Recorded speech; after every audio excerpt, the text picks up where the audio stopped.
Michel Fourniret sera jugé dans l'affaire du trésor du G. En des postiches. L'ogre des Ardennes à nouveau dans le box des accusés.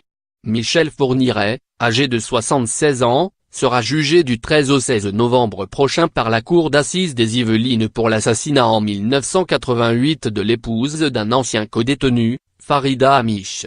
Le tueur en série a déjà été condamné à la perpétuité en 2008 pour 7 meurtres de jeunes filles détenues en Alsace.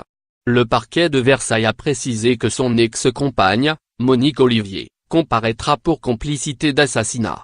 Le couple devra répondre de recel. Lire aussi, Fourniret, itinéraire d'un prédateur. C'est une affaire digne d'un polar. En octobre 1987, Michel Fourniret sort de la maison d'arrêt de Fleury-Mérogis après avoir été condamné par la cour d'assises de l'Essonne à 7 ans de prison, dont 2 avec sursis, pour agression sexuelle sur plusieurs jeunes femmes. Durant sa détention, il partage sa cellule avec un certain Jean-Pierre Le Gouarch. Connu dans le milieu du banditisme, ce dernier purge une peine de prison pour trafic de drogue et vol à main armée.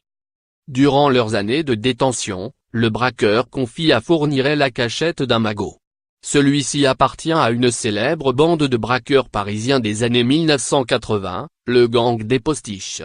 Ces derniers cambriolent des banques, vêtus de costumes griffés, chapeaux british, avec perruque et fausse moustache, raconte en 2004 Libération. Lire aussi, Michel Fourniret et Monique Olivier, des ex-époux unis par un pacte criminel. Mais Le Gouarch ignore qui sont les véritables propriétaires.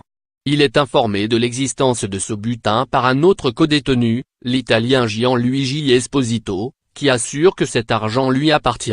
Ce dernier est un proche du gang des postiches et s'est évadé avec l'un d'eux de la prison de Rome en hélicoptère puis s'est caché avec eux dans une villa de la région parisienne avant d'être interpellé. Bientôt extradé vers l'Italie, Esposito demande à Le Gouarch de récupérer le magot. Alors qu'Le Gouarch est toujours incarcéré, il charge sa compagne Farida Hamish de chercher le trésor à sa place, avec l'aide de Fourniret, libre et bon bricoleur, explique-t-il aux enquêteurs, d'après Patricia Touranchot, autre de Les Postiches, un gang des années 80.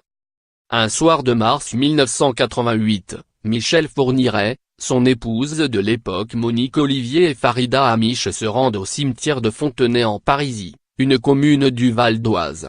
Ils déterrent le butin, enfoui comme prévu derrière une tombe désaffectée, à l'intérieur d'une caisse à outils. Ils se partagent au moins 20 kilos de lingots et pièces d'or datant de l'époque napoléonienne ou originaire du Mexique. 4 semaines passent et Fourniret estime finalement ne pas avoir récupéré assez d'argent. Liquider Farida Hamish lui apparaît alors être la seule option.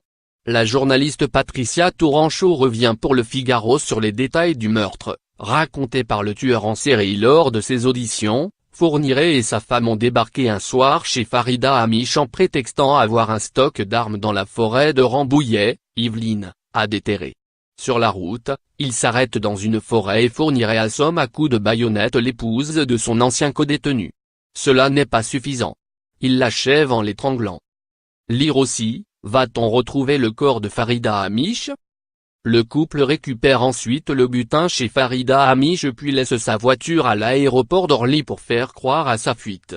Ils abandonnent le corps dans un fossé à la sortie d'un village. Mais les enquêteurs ne retrouveront jamais la dépouille. C'est sans doute pour ça que Fourniret n'est jugé que maintenant, analyse Patricia Touranchot. La police judiciaire de Versailles avait toujours l'espoir de retrouver son corps. La famille de la victime a déclaré ce jeudi qu'elle aurait aimé pouvoir, lui, donner une sépulture, selon l'avocate des proches de la victime, maître Yolène Bancarel, contactée par l'AFP.